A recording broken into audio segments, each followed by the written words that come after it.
Hello guys and welcome to How to Socials. In this video I'm going to show you how to delete all chats on Instagram at once. So let's start. First open the Instagram app. When the app is open you have to go to your DMs by tapping on the messenger icon on top right corner.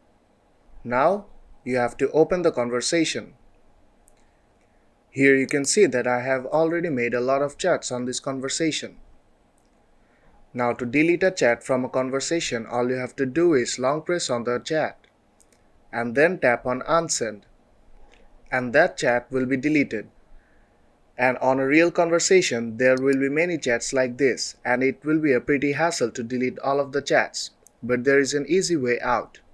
Now go back to the DMs and then long press on the conversation and then tap on delete. And that is how you can delete all chats at once. So if this video helped you out, then don't forget to leave a like, and I'll see you in the next tutorial.